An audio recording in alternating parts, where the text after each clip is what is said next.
Today news India आपके साथ मैं हूं निदा अहमद। 9 बज चुके हैं, 9 बजे 9 रिपोर्टर लेकर के हम हाजिर हैं। ये सबसे पहले आप सभी का तारुफ अपने जो मेरे साथ मेरे संवाददाता है, मेरे सहयोगी हैं, उनसे करा देती हूँ कौन कौन हमारे साथ रहेगा, क्योंकि 9 बजे हम 9 राज्यों की बात करते हैं, 9 बड़ी खबरों की बात करते हैं, जिसपे हमारे साथ 9 बजे 9 रिपोर्टर जुड़े हुए होते हैं। अभिषेक विजय दिल्ली से आपको बताएंगे, अहम जानकारी साझा करेंगे। राजीव तिवारी जो है वो भी दिल्ली की हर बड़ी हलचल पर नजर रखे हुए, साथ ही साथ मनीषा ढिंडोरिया भी आपको बताएंगे दिल्ली में क्या हलचल है। नमित त्यागी भी आम आदमी पार्टी पर नजर बनाए हुए हैं, दिल्ली में आज क्या होने वाला है आम आदमी पार्टी वो समझाएंगे। दीपक चौबे दिल्ली में है, बीजेपी की हर बड़ी खबर पर नजर रखते हैं दीपक चौबे। साथ साथ रवि सर्राफ कांग्रेस से जुड़ी हर अहम जानकारी आप तक पहुंचाएंगे। इनके अलावा मेहुल झाला अहमदाबाद से यहां की जानकारी साझा करेंगे। दीपांकर गुप्ता जम्मू के क्या हालात है, जम्मू की अहम जानकारी साझा करेंगे। इसके अलावा राहुल भदौरिया जो है वो कानपुर से हमारे साथ जुड़े हुए हैं, कानपुर में कैसी हलचल है। तो 9 बजे 9 रिपोर्टर लेकर के हम हाजिर हो चुके हैं। धीरे धीरे अब खबरों के सिलसिलों को आगे बढ़ाएंगे, एक एक करके अपने संवाददाताओं के पास जाएंगे। तो सबसे पहले बात कर लेते हैं बड़ी खबर की। आपको बता दें कि तुर्की में फिर से भूकंप के झटके महसूस किए गए हैं। बता दें आपको कि रिक्टर स्केल पर भूकंप की तीव्रता जो है 5.9 मापी गई है। थोड़ी देर पहले फिर से भूकंप के झटकों को महसूस किया गया है। आपको बता दें कि कल जिस तरीके से भूकंप आया था उसने भारी तबाही वहां पर बचाई है, लेकिन इस भारी तबाही के बीच आज एक बार फिर से तुर्की की धरती जो है वो हिली है, क्योंकि एक बार फिर से भूकंप के झटके वहां पर आए हैं। फिर से भूकंप के झटकों को महसूस किया गया है। तो अभी तक कल का मलबा जो था वो साफ नहीं हुआ था। 4000 के करीब लोगों की मौत का आंकड़ा जो है वो तुर्की और सीरिया में भूकंप के बाद आई हुई आफत के बाद से अभी तक पहुंच चुका है। और धीरे धीरे कहा यह जा रहा है कि आंकड़ा भी और बढ़ेगा। लेकिन आज फिर से एक बार फिर से तुर्की में भूकंप के झटके महसूस किए गए हैं। तो बड़ी खबर, अहम खबर, इस बार 5.9 जो है वो रिक्टर स्केल पर भूकंप की तीव्रता मापी गई है। कल जो आया था भूकंप वो 7.8 था, लेकिन अभी थोड़ी देर पहले फिर से तुर्की की धरती हिली है, फिर से भूकंप के झटके महसूस किए गए हैं। तो कल आप जो तस्वीरें देख रहे हैं ये दरअसल कल की बात की तस्वीरें। कल जब भूकंप आया किस तरीके से वहां पर भूकंप तो चला गया, लेकिन अपने तबाही के निशान जो है वो यहाँ पर छोड़ गया, क्योंकि कई बिल्डिंग्स ऐसी है, कई इमारतें ऐसी हैं जिनको नुकसान पहुंचा है, जो जमींदोज हो गई है। 4000 से ज्यादा तुर्की और सीरिया में मौत का आंकड़ा जो है वो पहुंच चुका है, और अभी ये आंकड़ा और ज्यादा बढ़ेगा। अभी मौत के आंकड़े में और ज्यादा इजाफा होगा। लेकिन ऐसे में अहम खबर ये कि थोड़ी देर पहले फिर से भूकंप के झटके महसूस किए गए हैं। इस खबर पर ज्यादा बातचीत के लिए आइए सीधा रुक करेंगे न्यूज रूम का, जहां से मेरे सहयोगी अभिषेक विजय इस वक्त मेरे साथ जुड़ चुके हैं। अभिषेक, अभी कल से लोग सही से उबर भी नहीं पाए थे, अभी कल के जो तबाही के निशान है वो लोग भूले नहीं है। लगातार मौत का आंकड़ा बढ़ रहा था कि आज एक बार फिर से तुर्की की धरती जो है हिली है, एक बार फिर से भूकंप के झटके महसूस किए गए। क्या ताजा अपडेट? बिल्कुल, देखिए निदा, कल जिस तरीके से भूकंप के झटके महसूस किए गए थे, करीब 3 बार कल तुर्की और सीरिया में भूकंप के झटके आए थे, जिसमें तीव्रता जो है वो रही थी। पहली बार जो भूकंप के झटके महसूस किए गए उसकी तीव्रता 7.8 रही।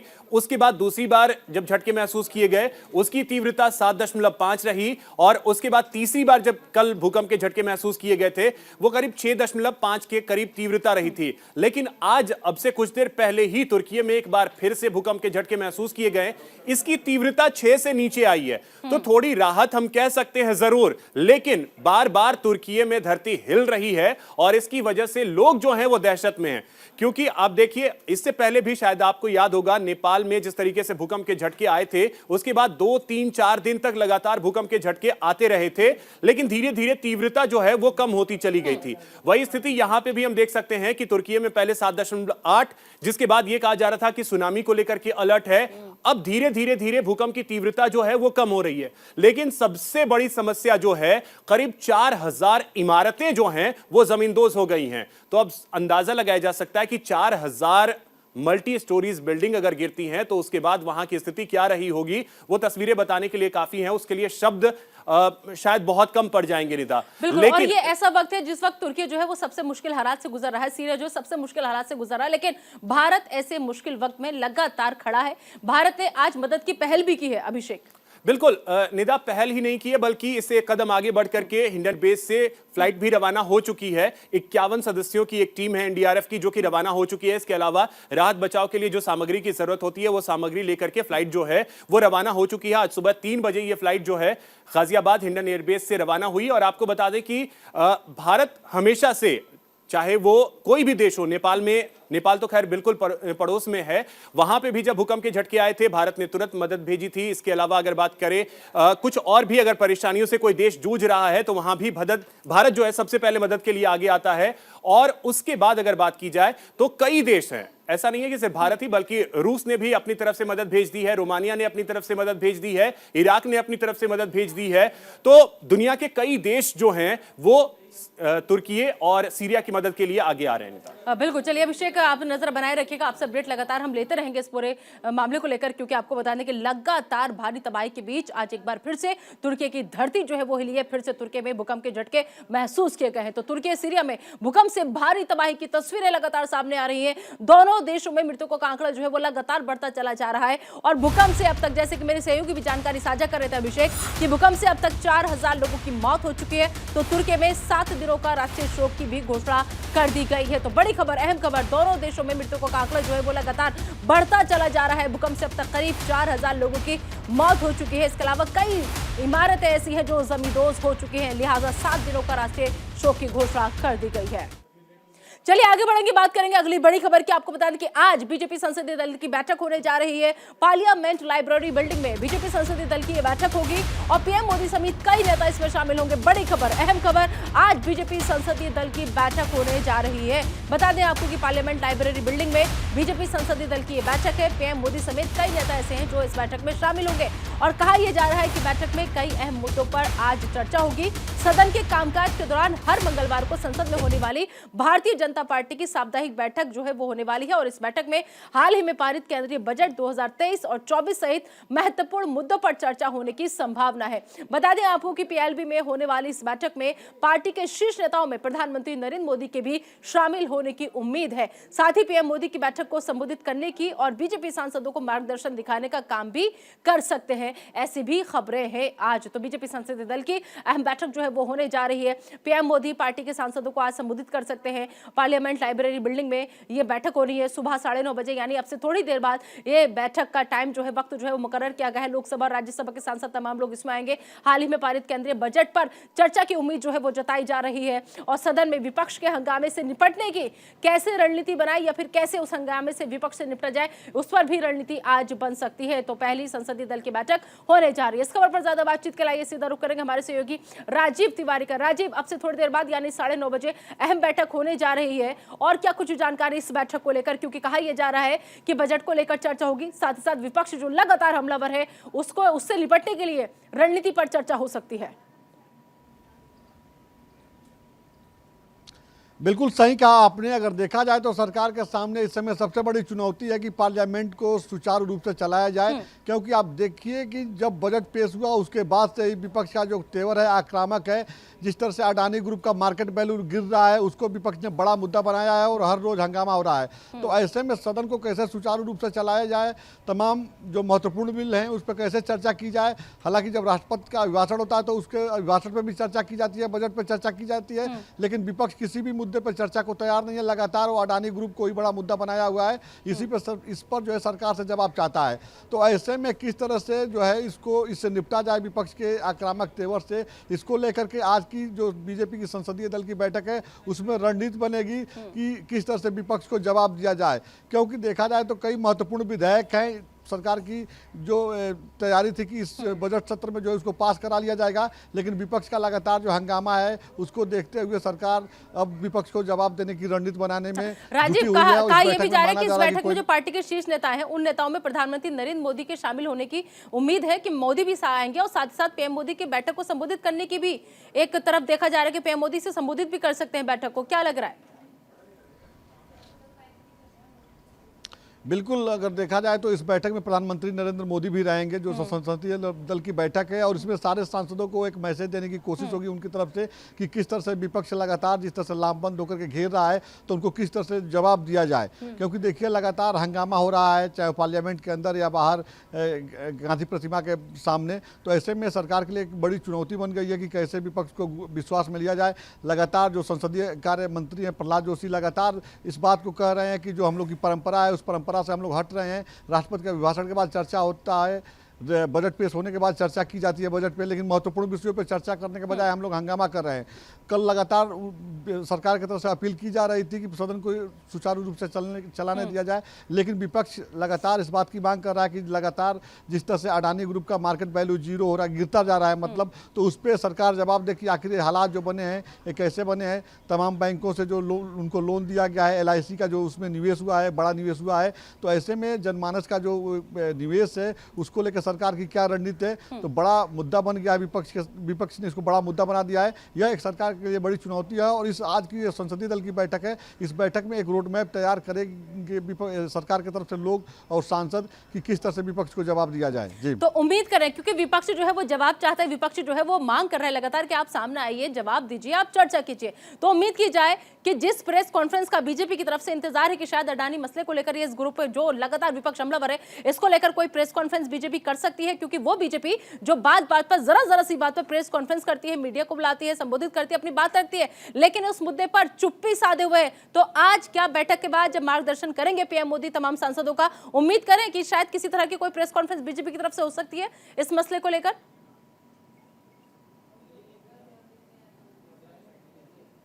मसले पर वित्त मंत्री का जो है स्टेटमेंट आया है कि जिस तरह से दिखाया जा रहा है, बताया जा रहा है, उस तरह के हालात अभी नहीं बने हुए हैं।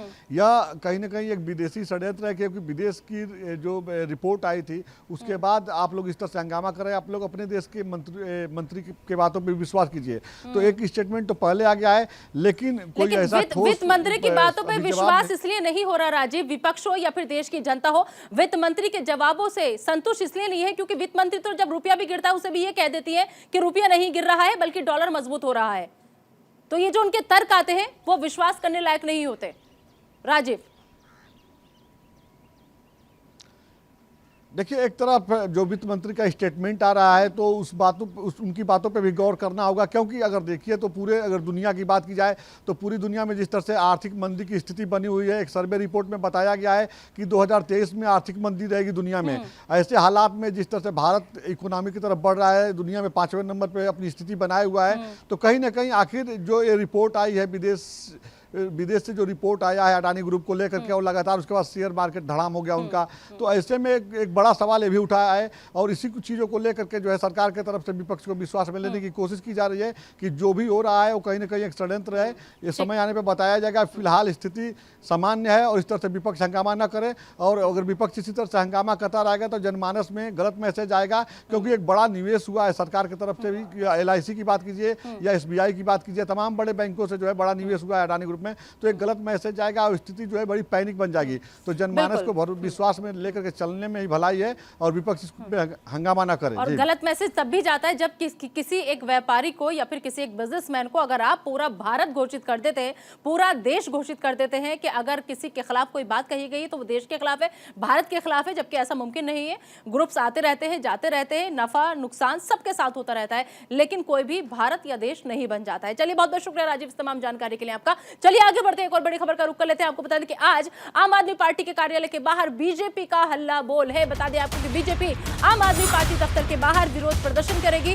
मेयर चुनाव में हुए हंगामे के खिलाफ ये प्रदर्शन है और इस प्रदर्शन में दिल्ली बीजेपी वर्किंग प्रेसिडेंट जो है वो शामिल होंगे। सचदेव के साथ साथ सांसद विधायक भी इसमें शामिल होंगे। तो बड़ी खबर, अहम खबर, मेयर चुनाव को लेकर लगातार हंगामा जो है वो बरपा है आम आदमी पार्टी और बीजेपी के बीच। इससे पहले 2 बार चुनाव टला, लेकिन कल उम्मीद थी कि शायद दिल्ली का मेयर मिल जाएगा, लेकिन अभी भी दिल्ली बिना मेयर के है।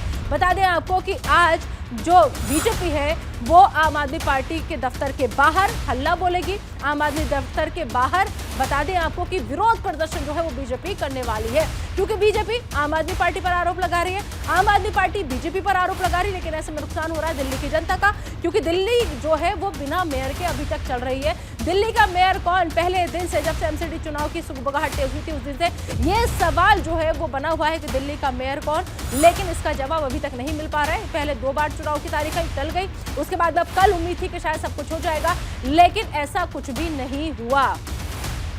इस खबर पर ज्यादा बातचीत के लिए सीधा रुख करेंगे हमारी सहयोगी मनीषा का। मनीषा इस वक्त हमारे साथ जुड़ चुके हैं। मनीषा, आज आम आदमी पार्टी कार्यालय के बाहर बीजेपी का हल्ला बोल है, आप वहां पर मौजूद है, कैसी तस्वीर इस वक्त नजर आ रही है वहां पर?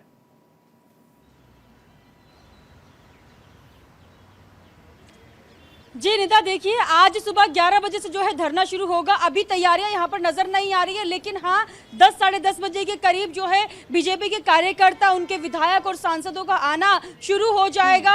और आपको बता दूं, देखिए दिल्ली वासियों को उम्मीद थी कि कल फाइनली मेयर उनको मिल जाएगा दिल्ली का, लेकिन फिर देखिए अचानक ही पीठासीन ने ये अनाउंसमेंट कर दी कि फिर से इसको टाला जा रहा है और एक और तारीख डिसाइड की जाएगी जिस दिन मेयर चुनाव होगा। लेकिन इस पर लगातार बीजेपी आरोप मंड रही है आम आदमी पार्टी पर। उनका कहना है कि आम आदमी पार्टी के जो नेता है संजीव झा और अखिलेश पति त्रिपाठी, उनको जब पीठासीन अधिकारी बोल रही थी कि आप बाहर जाइए, तो वो उठकर बाहर नहीं जा रहे थे। और मनोनीत सदस्यों के वोटिंग पर आम आदमी पार्टी को क्या दिक्कत हो सकती है, क्योंकि बहुमत तो उन्हीं के पास है, 151 पार्षद उनके पास है। और अगर 151 की बहुमत आम आदमी पार्टी के पास है तो वो इतना क्यों डर रहे हैं, क्यों घबरा रहे हैं? अगर मनोनीत सदस्य जो है वोटिंग कर देते हैं, बीजेपी के पास तो बहुमत वैसे भी नहीं है, तो क्यों घबराहट और बौखलाहट आम आदमी पार्टी में दिख रही है? तो घबराहट और बौखलाहट की वजह से ही बार बार जो है संसद में हंगामा आम आदमी पार्टी के द्वारा किया जाता है, पार्षदों के द्वारा किया जाता है। और अरविंद केजरीवाल का यहाँ पर साफ तौर पर नाम लिया गया बीजेपी के द्वारा कि वो लोग अपने पार्षदों से ये कहते हैं कि संसद में हंगामा कीजिए, जिससे कि डेट जो है आगे बढ़ जाए, या फिर मेयर ही जो है उनके पक्ष में आ जाए, या फिर जो बीजेपी को है लगातार वो टारगेट करने की कोशिश संसद में कर रहे हैं। इस तरीके के बयान बीजेपी लगातार दे रही है। लेकिन ये आरोप तो कल सुबह जब हमने देखा कि वोटिंग से पहले ही कल सुबह मनीष सिसोदिया का एक ट्वीट सामने आता है, उस ट्वीट में वो सीधा सीधा इस बात की आशंका जताते हैं कि बीजेपी ने पूरी तैयारी कर ली है, बीजेपी ने निर्देश दे दिए अपने लोगों को कि आप जाइए हंगामा कीजिए। क्या वाकई में बीजेपी का मकसद सिर्फ और सिर्फ 31 मार्च तक इस मसले को खींचना है, इस मसले को टालना है मनीषा? क्योंकि जितना ये टलेगा, जितना ये खींचेगा, उतना फायदा बीजेपी को होगा। जी बिल्कुल सही सवाल आपने किया निदा, क्योंकि देखिए काफी सारे लोग ये भी बोल रहे हैं कि 15 फरवरी तक अगर ये टल जाता है, क्योंकि 15 फरवरी को लास्ट होगा, 15 फरवरी के बाद कोई चुनाव नहीं हो सकता मेयर के लिए, क्योंकि 2 महीने के लिए जो महिला सदस्य मेयर इलेक्शन के लिए जो खड़ी हुई है, अगर उनमें से कोई मेयर नहीं बनता है तो 2 महीने बाद फिर चुनाव होगा और जो है बीजेपी के पक्ष में जा सकता है। तो यहाँ पर आशंका लगातार आम आदमी पार्टी के द्वारा यही जताई जा रही है कि बीजेपी कोशिश कर रही है चुनाव को टालने के लिए। हमने भी ये सवाल प्रेस कॉन्फ्रेंस में रमेश बिदूड़ी से किया था, जो कि बीजेपी के सांसद है। जब मेयर चुनाव स्थगित कर दिया गया, तब उस दौरान बीजेपी ने तुरंत प्रेस कॉन्फ्रेंस की और हमने उनसे ये पूछा कि लगातार आम आदमी पार्टी यह आरोप लगा रही है कि आप लोग जबरदस्ती अपना मेयर बनाना चाहते हैं और मनोनीत सदस्य, ऐसा पहली बार होगा इतिहास में कि मनोनीत सदस्य भी मेयर के लिए वोटिंग डाल रहे हैं। तो इस पर रमेश बिदूड़ी ने कहा था कि पहली बार बहुत कुछ होता है देश में और ये भी पहली बार हो रहा है और आगे भी चलता रहेगा। तो इसमें बीजेपी का कोई हाथ नहीं है। पीठासीन अधिकारी जो है बीजेपी की चुनी हुई नहीं है, वो कानूनी तौर पर चुनी गई है और जो वो कर रही है बीजेपी के कहने पर नहीं कर रही है। अगर उन्होंने स्थगित किया है मेयर चुनाव तो वो उन्होंने कुछ देखकर किया है, ना कि बीजेपी के कहने पर किया है। बिल्कुल ठीक है मनीषा, आप नजर बनाए रखिएगा, आपसे अपडेट हम लेते रहेंगे। तो 11 बजे बीजेपी जो है पूरी तैयारी के साथ आम आदमी पार्टी दफ्तर के बाहर हल्ला बोलने की तैयारी में है। बहुत बहुत शुक्रिया मनीषा। चलिए आगे बढ़ते हैं। तो देखिए लगातार हम जिक्र करें कि दिल्ली में तीसरी बार फिर से मेयर का चुनाव जो है वो टल गया है। 10 नॉमिनेटेड मेंबर्स को वोट डालने की मंजूरी मिली और इस मंजूरी के बाद आम आदमी पार्टी और बीजेपी ने हंगामा जो था वो शुरू कर दिया। आम आदमी पार्टी जो है वो सुप्रीम कोर्ट जाने की अब तैयारी कर रही है। तो दिल्ली में मेयर चुनाव तीसरी बार टल गया है। एमसीडी की अध्यक्षता कर रहे सत्य शर्मा ने 6 फरवरी को कहा कि उपराज्यपाल ने जिन 10 मेंबर्स को नॉमिनेट किया वो वोट डाल सकेंगे। 10 नॉमिनेटेड मेंबर्स को वोट की मंजूरी मिलने के बाद बीजेपी और आम आदमी पार्टी के मेंबर्स ने हंगामा शुरू कर दिया और इसके बाद एमसीडी सदन की कार्यवाही स्थगित कर दी गई। और इससे पहले 6 और 24 जनवरी को भी चुनाव नहीं हो पाए थे। बीजेपी ने एलजी वीके सक्सेना से सत्र फिर से बुलाने के लिए 10 फरवरी की तारीख की सिफारिश की थी, जबकि आम आदमी पार्टी ने 3, 4 और 6 फरवरी का सुझाव दिया था। एलजी ने आम आदमी पार्टी का सुझाव मानते हुए सदन के सत्र के लिए 6 फरवरी की तारीख तय की थी। जानकारी के मुताबिक एक बार फिर आम आदमी पार्टी सुप्रीम कोर्ट जाने की तैयारी कर रही है। तो बड़ी खबर, अहम खबर, और इस बीच लगातार आम आदमी पार्टी और बीजेपी एक दूसरे पर जमकर निशाना साध रहे हैं। सदन स्थगित हो गई। सदन स्थगित होने के बाद आप बीजेपी में घमासान जो है वो और भी ज्यादा तेज हो गया है। आपकी नेता आतिशी बीजेपी पर कटाक्ष करती नजर आई तो पलटवार करती हुई मीनाक्षी लेखी नजर आई। आतिशी कहती है कि बीजेपी नहीं करवाना चाहती मेयर का चुनाव, बीजेपी बेईमानी से एमसीडी में सरकार बनाकर बैठी है। वहीं फिर मोर्चा संभालते हुए केंद्रीय मंत्री मीनाक्षी लेखी सामने आती है। वो कह देती है आम आदमी पार्टी पर हमला बोलते हुए कि दिल्ली को करप्ट मुख्यमंत्री मिला है। और साथ ही साथ वो शराब घोटाले का भी जिक्र करती नजर आती हैं। कहती हैं कि शराब घोटाले की जिम्मेदार है आम आदमी पार्टी। तो देखिए, आरोप प्रत्यारोप का दौर जो है वो लगातार जारी है, एक दूसरे पर हमला बोलने का दौर लगातार जारी है। हमारे सहयोगी नमित त्यागी इस वक्त हमारे साथ जुड़ चुके हैं। नमित का हम रुख करेंगे। नमित, जिस तरीके से कल उम्मीद ये की जा रही थी कि आज दिल्ली को मेयर मिल जाएगा, लेकिन भारी हंगामे के बीच जिस तरीके से हंगामा हुआ, उसके बाद आज फिर से दिल्ली बिना मेयर के है। जिक्र कल हम सुबह कर रहे थे कि आज भी हंगामा हो सकता है, क्योंकि मनीष सिसोदिया ने सुबह ही ट्वीट कर दिया था। हालांकि अब बड़ी खबर यह है कि आज सुप्रीम कोर्ट जाएगी आम आदमी पार्टी, और पूरी तैयारी आम आदमी पार्टी ने कर ली है कि अब इस लड़ाई को कानूनी रूप से लड़ेंगे। हालांकि ठीक उससे पहले 11 बजे जहां बीजेपी का प्रदर्शन है, तो वहीं 10:30 बजे आम आदमी पार्टी भी बीजेपी मुख्यालय के बाहर एक बड़ा प्रदर्शन करेगी, क्योंकि कल जो गैर संवैधानिक तरीके से जो मनोनीत पार्षद हैं उनको मेयर और डिप्टी मेयर के लिए वोटिंग में हिस्सा देने का अधिकार जो पीठासीन अधिकारी हैं सत्या शर्मा, उन्होंने दिया था। उसके बाद जो आम आदमी पार्टी के सभी पार्षद थे वो इसका विरोध कर रहे थे। साथ ही साथ जो कल हंगामे की दूसरी वजह थी निदा, क्योंकि जो पीठासीन अधिकारी हैं सत्या शर्मा, उन्होंने मेयर, डिप्टी मेयर और स्टैंडिंग कमेटी का जो चुनाव था वो तीनों चुनाव एक साथ कराने की बात कही थी, जबकि अभी तक एमसीडी के इतिहास में ऐसा कभी नहीं हुआ है कि तीनों चुनाव एक साथ हों। होता क्या है कि पहले मेयर का चुनाव होता है, और मेयर जब बन जाता है तो वो पीठासीन अधिकारी की जगह लेता है, यानी कि पीठासीन अधिकारी का रोल मेयर बनने के बाद खत्म हो जाता है, और मेयर फिर डिप्टी मेयर और स्टैंडिंग कमेटी का चुनाव कराता है। लेकिन यहाँ पर कल देखने में आया कि जो सत्या शर्मा है पीठासीन अधिकारी, उन्होंने तीनों चुनाव को ही अपनी देखरेख में कराने का फैसला लिया, जिसके बाद आम आदमी पार्टी ने यह आवाज उठाई कि ऐसा तो कहीं संविधान में और ना ही डीएमसी एक्ट में लिखा है जिस तरीके से आप कर रहे हैं, और गैर कानूनी तरीके से जो मनोनीत पार्षद हैं उनको भी मेयर और डिप्टी मेयर की वोटिंग में हिस्सा दिलाने की बात आप कर रहे हैं। तो इसी बात को लेकर हंगामा शुरू हुआ, और उसके बाद जो सदन की कार्रवाई थी समझ में ये नहीं आती, वो बीजेपी जो लगातार जरा जरा सी बात पर संविधान की दुहाई देती है, वो बीजेपी जो लगातार जरा जरा सी बात पर संविधान का पाठ पढ़ाने लग जाती है, वो बीजेपी जो लगातार जरा जरा सी बात पर ये कहती है कि ये देश सिर्फ और सिर्फ संविधान से चलेगा, इसके अलावा कोई और कानून नहीं माना जाएगा। और हकीकत भी है, हमारे हिंदुस्तान में सिर्फ संविधान की बात मानी जाएगी। तो वो बीजेपी खुद क्यों उसी संविधान की धज्जियां उड़ाने पर तुली हुई है? देखिए, उसके पीछे निदा दो वजह हैं, क्योंकि बीजेपी को पता है कि अगर सीधे तौर पर मेयर का चुनाव कराया तो आंकड़े आम आदमी पार्टी के पास है, और आम आदमी पार्टी अपना मेयर बना लेगी, जिसके बाद जो मैक्सिमम पावर है वो मेयर के पास आ जाती है, यानी कि मेयर ही डिप्टी मेयर और स्टैंडिंग कमेटी का चुनाव कराता है। तो वहां पर आम आदमी पार्टी जो है वो अपने बहुमत के आंकड़े के साथ सबसे आगे है। तो निश्चित तौर पर जिस बात का जिक्र हम कल कर रहे थे कि बीजेपी चाह रही है कि ये 2 महीने के लिए महिला मेयर ना बने, और सीधा 1 अप्रैल को ही चुनाव हो, जब तक वो कहीं ना कहीं कुछ जोड़ तोड़ कर लें, क्योंकि जिस बात की आशंका कल आम आदमी पार्टी भी जता रही थी कि हमारे पार्षदों को खरीदने की कोशिश की जा रही है, तो शायद लग रहा है कि बीजेपी का ये प्लान है कि वो मेयर ना बनाए और सीधा 1 अप्रैल को ही चुनाव हो। बिल्कुल, जितना वक्त मिलेगा उतना फायदा बीजेपी को होता नजर आएगा, टाइम मिल जाएगा, समय मिल जाएगा चीजें मैनेज करने के लिए। चलिए, बहुत बहुत शुक्रिया नमित इस तमाम जानकारी के लिए आपका। चलिए बात करते हैं अनुराग ठाकुर से जुड़ी बड़ी खबर की। आपको बता दें कि अनुराग ठाकुर पैनल चर्चा में भाग लेंगे। IIT गुवाहाटी में Y20 प्रतिनिधियों के साथ चर्चा होगी, और मंत्री के साथ साथ युवा संवाद पर भी चर्चा करेंगे। समापन दिवस पर श्वेत पत्र भी लॉन्च करेंगे। तो बड़ी खबर, अहम खबर आपको हम बता रहे, IIT गुवाहाटी में Y20 प्रतिनिधियों के साथ चर्चा होगी, और मंत्री के साथ युवा सांसद पर चर्चा आज करेंगे, और साथ ही साथ समापन दिवस पर श्वेत पत्र भी लॉन्च करने का कार्यक्रम है। तो अनुराग ठाकुर पैनल चर्चा में आज भाग लेने जा रहे हैं। समापन दिवस पर श्वेत पत्र लॉन्च होगा, और IIT गुवाहाटी से यह अहम खबर जहां पर यहाँ पर Y20 प्रतिनिधियों का होने जा रहा है, जिसमें मंत्री के साथ युवा संवाद पर अनुराग ठाकुर चर्चा करते नजर आएंगे। तो तमाम युवा यहाँ पर पहुंचेंगे जो मंत्री के साथ संवाद करेंगे, और लिहाजा अनुराग ठाकुर जो है वो इसके पैनल में चर्चा होगी, बाकायदा उसमें भाग लेंगे।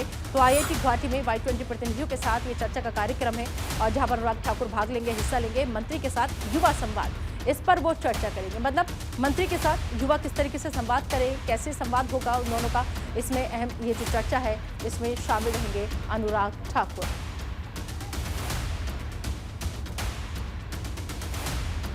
तो समापन दिवस जिस दिन होगा उस दिन श्वेत पत्र पर बातचीत होगी। अनुराग ठाकुर पैनल चर्चा में भाग लेने यहाँ पर पहुंचेंगे। तो IIT गुवाहाटी में ये होना है, Y20 प्रतिनिधियों के साथ उस पर चर्चा होगी, और मंत्री के साथ युवा संवाद, इस कार्यक्रम का नाम है मंत्री के साथ युवा संवाद। तो जो युवा है वो मंत्री के साथ संवाद करेंगे, और जिसका चर्चा पैनल डिस्कशन होगा बाकायदा यहाँ पर, और इस पर अनुराग ठाकुर जो है वो इसमें भाग लेते नजर आएंगे। इस खबर पर ज्यादा बातचीत के लिए इसे जरूर करेंगे हमारे सहयोगी दीपक चौबे का। दीपक इस वक्त हमारे साथ जुड़ चुके। दीपक, और क्या खास कार्यक्रम अनुराग ठाकुर का? जी देखिए निदा, अगर बात की जाए तो Y20 की जो अध्यक्षता है वो पहली बार भारत कर रहा है, जिसमें अगर बात की जाए तो 200 से ज़्यादा 250 से ज़्यादा जो विदेशी छात्र हैं वो है, करीब 400 से ज़्यादा जो है वो इंडिया के कॉलेज हैं। उसके बाद आज उनकी बैठक होगी। इसका जो समापन है वो 8 तारीख को होगा, जिसमें एक श्वेत पत्र भी जारी किया जाएगा। और खासकर अगर बात की जाए तो क्योंकि देखिए G20 की अध्यक्षता भी भारत कर रहा है, तो उससे पहले ये बैठक, और क्योंकि ये युवाओं का एक बैठक है जिसमें चाहे खेल की हो या प्रतियोगिता हो या फिर पेंटिंग हो, अलग अलग तरीके से किस तरीके से मतलब जो बैठक में जो हिस्सा लिया जाएगा, जो स्टूडेंट जो अपनी कलाकारी का जो प्रदर्शन दिखाएंगे उस पर चर्चा होगी। खुद खेल मंत्री अनुराग ठाकुर उनसे बात करेंगे, उनसे संवाद करेंगे किस तरीके से वो भारत को देखते हैं, जो बाहर से जो स्टूडेंट आए हैं एक चीज और यहाँ उनसे पर दीपक समझना चाहेंगे आपसे, जो इस कार्यक्रम में सारे स्टूडेंट्स आएंगे, जो छात्र आएंगे, वो सब सारे लोग विदेश से होंगे या फिर हिंदुस्तान से भी कुछ स्टूडेंट्स युवा ऐसे होंगे जिन्हें मंत्री के साथ संवाद करने का मौका मिलेगा? जी देखिए निदा, अगर बताऊं कि करीब 250 जो युवा हैं, जो चाहे वो खेल के माध्यम से हो या जी। फिर पेंटिंग के माध्यम से, वो 250 जो लोग हैं वो बाहर से आएंगे विदेशों जी। से। करीब अगर और करीब 400 जो है वो इंडिया के रहेंगे, और आसाम के करीब अगर बात की जाए तो 300 से ज्यादा जो स्टूडेंट है वो भी रहेंगे। और ये बैठक जो है वो बहुत महत्वपूर्ण है G20 को लेकर, क्योंकि इसमें रणनीति बनाई जाएगी कि इन जो ये युवा हैं उनका कैसे G20 में मदद ली जाएगी। जब खेल मंत्री अनुराग ठाकुर उनसे संवाद करेंगे, क्योंकि लगातार जब से खेल मंत्री अनुराग ठाकुर खेल मंत्री बने तब से लगातार वो खेल को बढ़ावा दे रहे हैं, चाहे वो खेलो इंडिया यूथ गेम अभी देख रहे हैं कि भोपाल में चल रहा है। तो उसी तरीके से जब वो बैठक करेंगे और जब 8 तारीख को इसका समापन होगा, ये देखने वाली बात होगी कि जब उनके साथ बैठक करेंगे संवाद तो के खेल मंत्री पीछे का अनुराग मकसद कुल मिलाकर के कहा जा सकता है दीपक कि संवाद के पीछे का जो मुख्य मकसद है वो यही है कि युवाओं के दिल की बात जो है वो अनुराग ठाकुर जान सके, युवा क्या सोचते हैं, कैसे देखते हैं, उसी को लेकर के G20 से पहले ये बेहद खास, बेहद अहम, ताकि युवाओं के दिल की बात पढ़ी जा सके। बिल्कुल जाहिर सी बात है दीदा, जिस तरीके से आपने कहा कि युवाओं के दिलों की बात पढ़ी जाए, और खासकर फोकस वो भी होगा कि जो बाहर से जो स्टूडेंट आ रहे हैं उनको अपने भारत के बारे में कैसे बताएं, अपने भारत के कल्चर के बारे में कैसे बताया जाए। तो उन पे भी फोकस रहेगा कि जो अब जो आ रहे हैं वो, अगर मान लीजिए कि G20 की अध्यक्षता भारत के पास है, जो भारत से मेहमान आएंगे, या अगर एक तरीके से कहा जाए कि जो ये स्टूडेंट आ रहे हैं ये भी एक तरीके से मेहमान है, तो इनकी मेहमान नवाजी में कोई कमी ना रहे। इनको समझाया जाए कि भारत देखिए, भारत पहले वाला भारत नहीं है, भारत अब 2022 का भारत है, भारत बदल चुका है। भारत स्वच्छता में हो या फिर किसी भी अन्य क्षेत्र में अगर की जाए तो भारत का लोहा अब पूरी दुनिया मानती है। तो जब ये संवाद होगा, संवाद के साथ जब और भी जो भारत के जो स्टूडेंट होंगे उनको भी एक पावर मिलता है। कहते हैं कि जब बड़ा घर का होता है, जब मुखिया होता है, जब वो पीछे खड़ा रहता है तो कोई डरने वाली बात नहीं होती। तो जब एक संवाद के साथ जब वो आगे आएंगे तो एक जाहिर सी बात है कि एक मैसेज आएगा। और ये Y20 जो एक ग्रुप है वो G20 से बहुत महत्वपूर्ण माना जा सकता है, कि क्योंकि देखिए यही जो मैसेज है वो विदेशों में जाएगा कि भारत किस तरीके से G20 की अध्यक्षता कर रहा है। निदा, बिल्कुल बिल्कुल सही कहा। और जैसे जिस तरीके से देश के युवा हमारे शामिल होंगे, ये युवा हमारे देश का भविष्य है। बहुत बहुत शुक्रिया दीपक इस तमाम जानकारी के लिए आपका। चलिए आगे बढ़ेंगे, बात करेंगे नागालैंड और मेघालय विधानसभा चुनाव की। बता दें आपको कि नागालैंड और मेघालय विधानसभा चुनाव से जुड़ी बड़ी खबर आ रही है। आज नामांकन पत्र दाखिल करने की आखिरी और अंतिम तारीख है। जिसको भी दाखिल करना है नामांकन पत्र वो आज के दिन जरूर कर ले, क्योंकि आज आखिरी तारीख है। 27 फरवरी को दरअसल प्रदेश में विधानसभा चुनाव होने हैं। 10 फरवरी नाम वापसी की आखिरी तारीख है। तो बड़ी खबर, अहम खबर इस वक्त की, 10 फरवरी को नाम वापसी की आखिरी तारीख है। लेकिन आज की जो डेट है वो आपको बता दें कि आज नामांकन की आखिरी तारीख है। नागालैंड मेघालय विधानसभा चुनाव से जुड़ी हुई ये अहम जानकारी आप तक हम साझा करें कि आज अगर नामांकन आपको पत्र दाखिल करना है अपना, तो आज आप कर लीजिए, क्योंकि आज ये आखिरी तारीख है। 27 फरवरी को विधानसभा चुनाव होने हैं यहाँ पर, और 10 फरवरी जो है वो है नाम वापसी की आखिरी तारीख। तो जिसे नामांकन भरना है वो आज भर ले, और जिसे नाम वापस अगर लेना है तो 10 फरवरी तक आप नाम वापस ले सकते हैं, क्योंकि 10 फरवरी नाम वापसी की आखिरी तारीख है। तो नागालैंड और मेघालय में विधानसभा चुनाव होने हैं। 27 फरवरी को ये विधानसभा चुनाव होंगे यहाँ पर, और आज नामांकन पत्र दाखिल करने की आखिरी तारीख है। तो जो कोई नामांकन पत्र दाखिल करना चाहता है वो आज जरूर कर ले, क्योंकि आज आखिरी तारीख है। इस खबर पर ज्यादा बातचीत के लिए रुक करेंगे हमारे सहयोगी रवि सराफ का। रवि, आज आखिरी तारीख है नामांकन की, और 10 फरवरी तक नाम वापसी की आखिरी तारीख है। ऐसे में कितना जोश आई दिख रहा है, या फिर कितने कैंडिडेट ऐसे हैं जो मैदान में उतरे हुए नजर आ रहे हैं? बिल्कुल लीदा, देखिए बहुत ज़्यादा जोश हाई है और ये कहा जाए कि नॉर्थ ईस्ट के जो 3 महत्वपूर्ण राज्य हैं, त्रिपुरा, नागालैंड और मेघालय, उन तीनों राज्यों में विधानसभा के चुनाव हैं। ऐसे में चाहे कम्युनिस्ट पार्टी हो, कांग्रेस हो, भारतीय जनता पार्टी हो, तमाम क्षेत्रीय दल भी जो है कमर कस चुके हैं और लगातार प्रचार अभियान पर भी जोर दिया जा रहा है। इसी बाबत आपने देखा होगा कि गृह मंत्री अमित शाह जो त्रिपुरा भी पहुंचे हुए थे, उन्होंने अपनी योजनाओं का जिक्र किया, कांग्रेस के ऊपर भी हमला बोला, कम्युनिस्ट के ऊपर भी हमला बोला और कहा कि कांग्रेस और कम्युनिस्ट जो है एक है। तो बहुत महत्वपूर्ण है इस वर्ष की अगर चुनाव की बात करें, क्योंकि इस वर्ष लगातार चुनावी राज्य भी कहा जा सकता है, क्योंकि 2024 से पहले कई राज्यों में विधानसभा चुनाव होने वाले हैं और उसमें से बहुत ही महत्वपूर्ण पार्ट है नॉर्थ ईस्ट का, क्योंकि उस नॉर्थ ईस्ट से ही पता चलेगा कि देश का मिजाज क्या है और किस ओर देश सोच रहा है 2024 लोकसभा चुनाव को लेकर। तो प्रत्याशियों की बात करें तो सभी दलों ने प्रत्याशी चयन की प्रक्रिया भी पूरी कर ली है, लिस्ट भी निकल चुके हैं और नामांकन की प्रक्रिया जारी है। और जैसे कि आप बता रहे थे, आज आखिरी दिन भी है, तो प्रचार अभियान भी शुरू हो चुका है। तैयारियों का अगर हम जिक्र करें तो बीजेपी की तैयारियां हमें नजर आ रही, क्योंकि खुद अमित शाह ने वहां जाकर के मोर्चा संभाला हुआ है, कमान संभाली हुई है। कांग्रेस की तरफ से अगर बात करें तो कौन सा वो बड़ा चेहरा जो जाकर के त्रिपुरा में और जहां पर चुनाव होने हैं इन 3 राज्यों में अहम भूमिका निभाने वाला है? बिल्कुल, देखिए अगर स्टार प्रचारकों की बात करें तो कांग्रेस पार्टी ने अपनी सूची जारी कर दी है, जिसमें सोनिया गांधी से प्रियंका गांधी, राहुल गांधी समेत तमाम बड़े नाम शामिल हैं। पर फिलहाल अभी सत्र चल रहा है संसद का, तो ऐसे में बड़े नेता फिलहाल नॉर्थ ईस्ट नहीं गए, पर आप देखेंगे कि बहुत जल्द जो स्टार प्रचारक है वो वहाँ पर नजर आएंगे, क्योंकि जिम्मेदारी सौंप दी गई है और एक के बाद एक तमाम बड़े नेता जाएंगे, प्रचार करेंगे। पर भारतीय जनता पार्टी की तरफ से प्रचार अभियान की शुरुआत हो चुकी है। गृह मंत्री अमित शाह पहुंचे हैं और मुख्यमंत्री योगी आदित्यनाथ की पहुंचने की भी सूचना मिल रही है, वो भी वहाँ पर जाकर प्रचार करने वाले, क्योंकि बहुत ही महत्वपूर्ण पार्ट है नॉर्थ ईस्ट। तो ऐसे में तमाम राजनीतिक दलों ने कमर कस लिया और अपने अपने मुद्दों पर विधानसभा चुनाव लड़ने की तैयारी है। बिल्कुल, ममता बनर्जी वहां पर पहुंच चुकी है, जिनके लिए पहला ये चुनाव है, लेकिन वो भी एड़ी चोटी का जोर लगा रही है। तो ऐसे में किसका पलड़ा भारी समझा जाए, किसकी तैयारी ज्यादा समझी जाए? क्योंकि देखिए हमने बीजेपी को देखा, अमित शाह पहुंचे हुए, ममता बनर्जी वहां पर पहुंच गई, लेकिन कांग्रेस जो है वो अभी सत्र के बाद जाने की बात कह रही है। देखिए दीदा, अगर नॉर्थ ईस्ट की बात करें तो क्षेत्रीय दल और क्षेत्रीय मुद्दे वहाँ पर हमेशा से हावी रहे हैं, क्योंकि वहाँ के जो इश्यूज़ हैं उसको लेकर क्षेत्रीय दल काम करते हैं। और जहाँ तक आप टीएमसी की बात कर रहे हैं तो पड़ोसी राज्य है, तो इफेक्ट थोड़ा बहुत है वहाँ पर, और काफ़ी एक्सरसाइज भी त्रिपुरा, नागालैंड, मेघालय तीनों राज्यों में जो है टीएमसी की तरफ से भी किया जा रहा है। तो इसी बाबत ममता बनर्जी भी वहाँ पहुँचने की कवायद कर रही है, वहाँ पर प्रचार करते हुए नजर आएंगी। कांग्रेस पार्टी भी अपनी तरफ से जोर लगा रही है। वहाँ के क्षेत्रीय दलों के साथ गठबंधन किया गया है और गठबंधन का प्रयोग एक नॉर्थ ईस्ट में करने की कोशिश की जा रही है और गठबंधन के सहारे कांग्रेस पार्टी अपने आप को बढ़ाते हुए देख रही है। और स्टार प्रचारकों की सूची भी आ चुकी है और आप देखेंगे कि बहुत जल्द अब जो है तैयारी भी की जा रही है नॉर्थ ईस्ट की, कि एक एक करके तमाम बड़े नेताओं को नॉर्थ ईस्ट भेजा जाए। गांधी परिवार से प्रियंका गांधी वाड्रा को भी आप वहाँ पर देख सकते हैं, वो प्रचार करने नॉर्थ ईस्ट जा सकती है। और एक रूपरेखा जो है पूरी तरीके से नॉर्थ ईस्ट की तैयार की जा रही है कि किस तरीके से बड़े नेताओं को वहाँ पर भेजा जाए और प्रचार अभियान का आगाज किया जाए।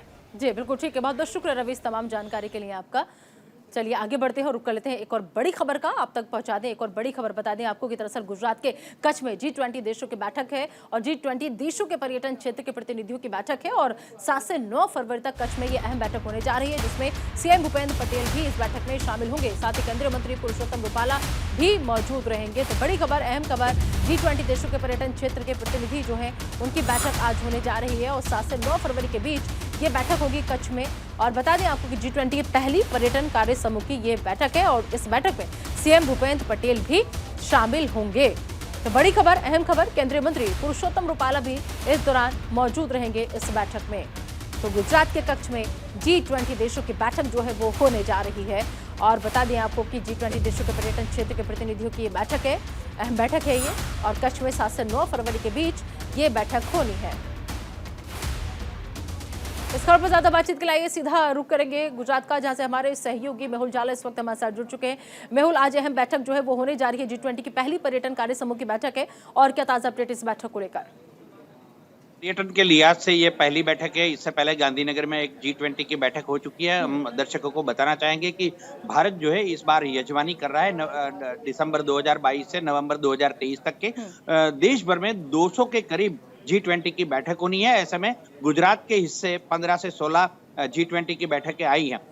इस कच्छ की बैठक का जो महत्व समझा जाए तो यहाँ सफेद रण है जो प्रधानमंत्री नरेंद्र मोदी की परिकल्पना का था। वहां पर व्हाइट डेजर्ट जो है उनका मजा लेंगे। साथ साथ पर्यटन के साथ साथ ग्रामीण और छोटे जो व्यवसायी हैं उन पर भी फोकस किया जाए। जिस तरह से केंद्रीय सचिव जो है भारत सरकार के पर्यटन के अरविंद सिंह, उन्होंने बताया कि 20 देशों की इस मीटिंग में टूरिज्म क्षेत्र के लोग जुड़ेंगे। साथ साथ ग्रीन टूरिज्म, डिजिटलाइजेशन, कौशल्यवर्धन और छोटे और मध्यम व्यावसायिक है उनको किस तरह से यहाँ पुनरुद्धारित किया जाए उस विषय पर बातचीत होगी। न केवल G20 चल रहा है गुजरात में बल्कि U20 मतलब अर्बन 20 की बैठक भी जो होनी है वो तकरीबन 9 और 10 तारीख अहमदाबाद में होनी है। तो जिस तरह से देखा जाए इसमें हरदीप सिंह पुरी जो केंद्रीय मंत्री हैं वो वर्चुअल माध्यम से जुड़ेंगे और ग्रामीण क्षेत्रों में किस तरह से बढ़ावा मिलता है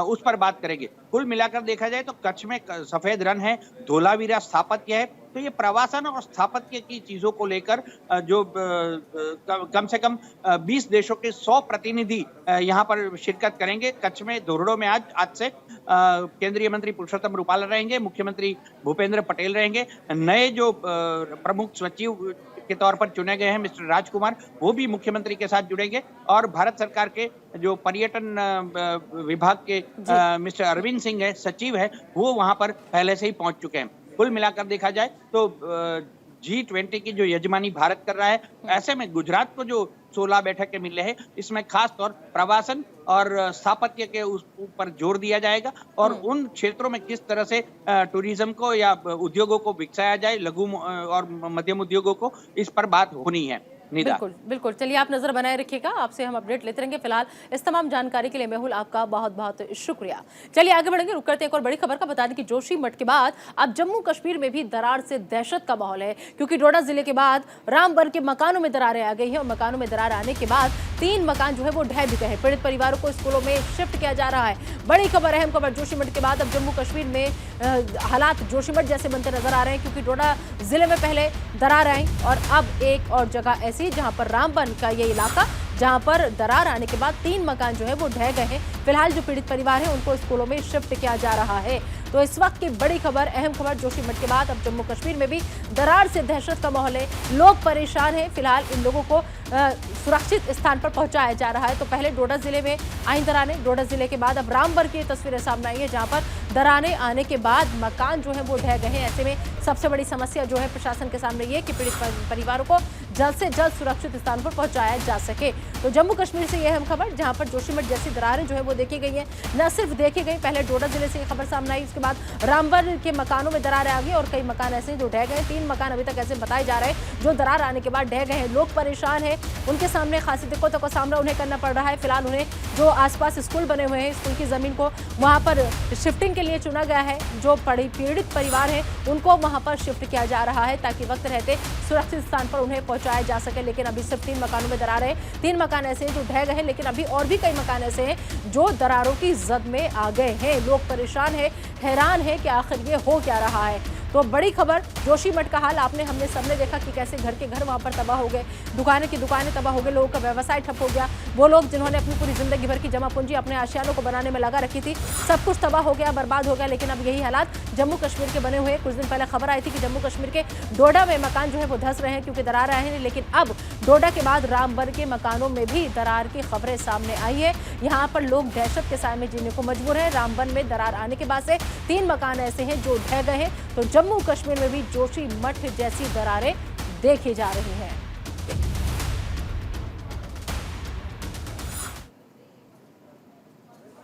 और चलिए आगे बढ़ेंगे, बात करेंगे कानपुर से बड़ी खबर की। बता दें कि इरफान सोलंकी पर गैंगस्टर एक्ट की कार्रवाई का मामले से जुड़ी ये बड़ी खबर है। सपा एमएलए और 4 गैंगस्टर साथियों की 27 प्रॉपर्टियां जो है वो जब्त होंगी। अहम खबर, इरफान सोलंकी पर गैंगस्टर एक्ट की कार्रवाई के मामले से जुड़ी ये बड़ी खबर आप तक हम पहुंचा रहे हैं कि सपा एमएलए और इनके अलावा 4 गैंगस्टर साथियों की जो 27 प्रॉपर्टियां हैं उनको जब्त किया जाएगा। पहले फेज में करीब 27 प्रॉपर्टी की लिस्ट जो है वो बनकर तैयार हो गई है। ग्वालचोली, चमनगंज, जाजमऊ और चकेरी थाना क्षेत्र में ये इनकी संपत्तियां हैं, इन सबको जब्त किया जाएगा। इंस्पेक्टर फील्ड थाना के नेतृत्व में जब्तीकरण की कार्रवाई को अंजाम दिया जाएगा। तो बड़ी खबर, अहम खबर, करीब पहले फेज में 27 प्रॉपर्टियों की लिस्ट जो है वो बनकर के तैयार हो गई है। यानी कि इरफान सोलंकी की 200 करोड़ की प्रॉपर्टी जो है वो अब जब्त होगी। सपा एमएलए और 4 साथियों की 27 प्रॉपर्टियां जो है उनको जब्त किया जाएगा। पहले उनको आपको बताने के निशानदेही पर पुलिस वहां पर पहुंची, चिन्हित किया गया उन जगहों को और पूरा आंकलन किया गया कि कितनी संपत्तियां इनकी है। और अब जब संपत्तियों का पूरा ब्यौरा जो था वो पहले खंगाला गया और अब उसके बाद अहम खबर ये कि पहले फेज की लिस्ट जो है वो बनकर तैयार हो गई है और इस लिस्ट में करीब 27 प्रॉपर्टियां ऐसी हैं जो शामिल हैं। तो फिलहाल आपको बता दें कि इंस्पेक्टर फिलखाने के नेतृत्व में जब्तीकरण की कार्रवाई को अंजाम दिया जाएगा। तो कानपुर में से बड़ी खबर, जहां इरफान सोलंकी पर गैंगस्टर एक्ट की कार्रवाई हुई थी पहले और अब उसके बाद सपा एमएलए और 4 गैंगस्टर साथियों की 27 प्रॉपर्टी जो है वो जब्त होंगी। तो पहले फेज में करीब 27 प्रॉपर्टी की लिस्ट बनकर तैयार हो गई है। 27 प्रॉपर्टी को जो चिन्हित है वो किया गया है। उसके बाद अब नंबर आ चुका है 27 प्रॉपर्टी का कि पहली लिस्ट जो तैयार हुई है बनकर उसमें 27 जगह जो 27 प्रॉपर्टियां हैं, जो 27 संपत्तियां हैं, जब चाहे वो जगह है, मकान है या फिर फार्म हाउसेस हैं, उन सबको जब्त किया जाएगा।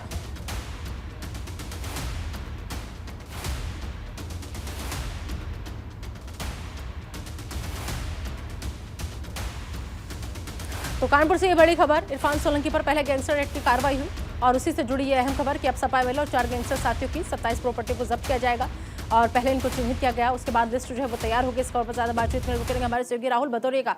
राहुल, समाजवादी पार्टी के लिए कितने बड़े झटके के तौर पे इसे देखा जाए, क्योंकि एक के बाद एक जो उनके लोग हैं वो किसी पे कुछ कार्रवाई हो रही है, किसी पर कुछ कार्रवाई हो रही है और अब जो सपा एमएलए थे उनके साथ साथ 4 और जो साथी थे 27 प्रॉपर्टी ऐसी जिनको जब्त करने की तैयारी में फिलहाल प्रशासन आ चुका है।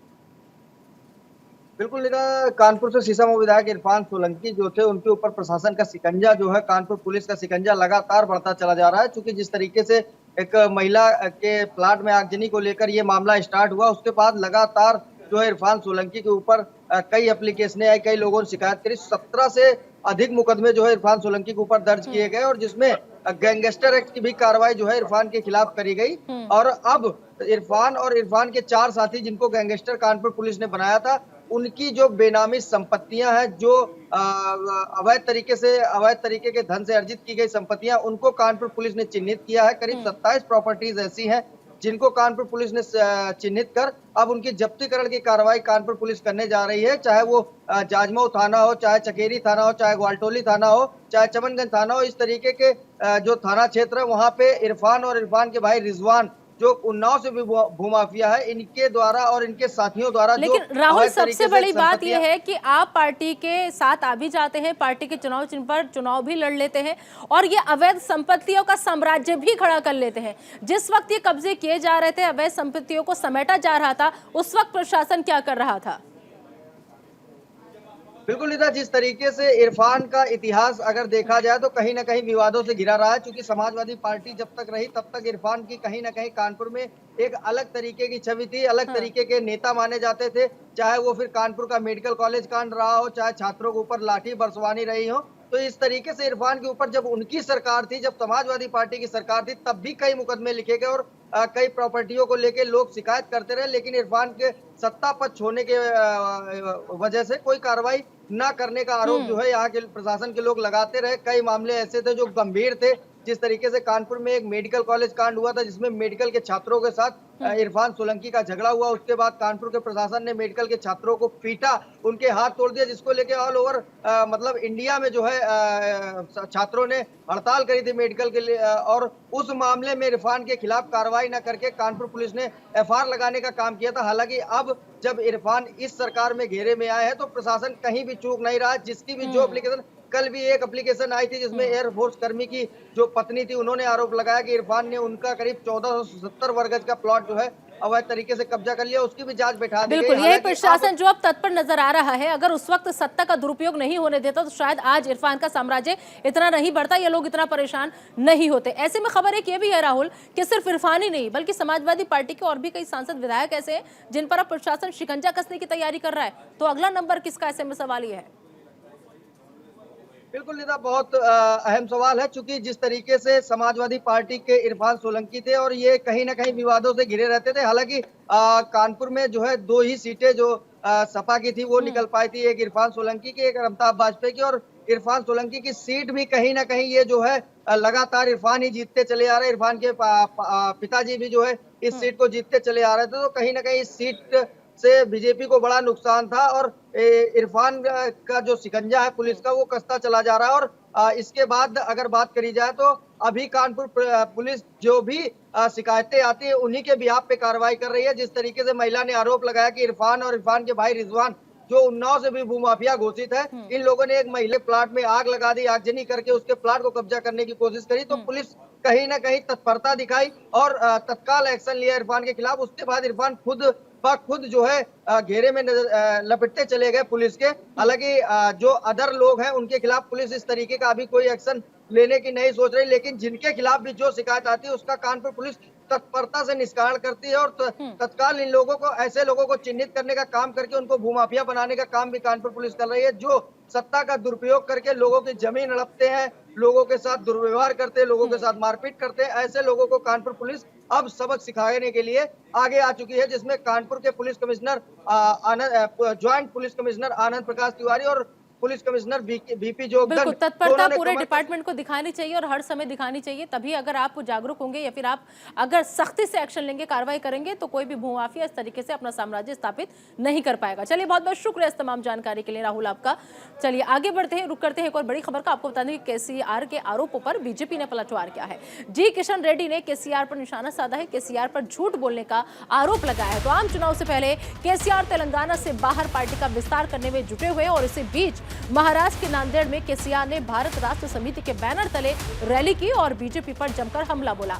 अब उनके आरोपों का जवाब केंद्रीय मंत्री जी किशन रेड्डी ने दिया। उन्होंने कहा कि केसीआर झूठ बोलते हैं, केसीआर और झूठ साथ साथ चलते हैं। तेलंगाना की जनता जागरूक हो गई है, तेलंगाना की जनता उनको सुनने को तैयार नहीं है, इसलिए वो महाराष्ट्र, कर्नाटक और बिहार जाना चाहते हैं।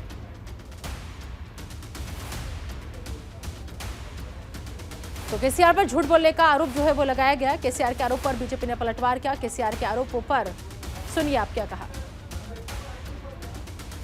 यार झूठ बोलते हैं, उनका झूठ बोलने का कोई जवाब देने का जरूरत नहीं है।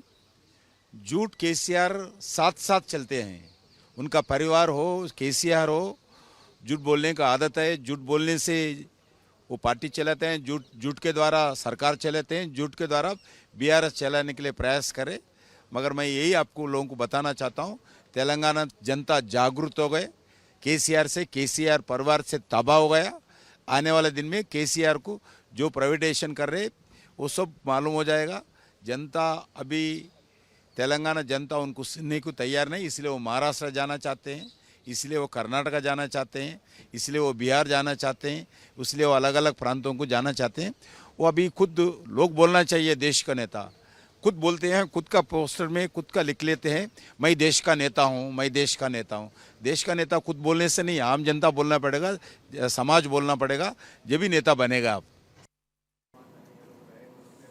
तो फिलहाल 9 बजे 9 रिपोर्टर में अभी के लिए इतना ही। आप दीजिए इजाजत, लेकिन बने रहिए न्यूज़ इंडिया के साथ।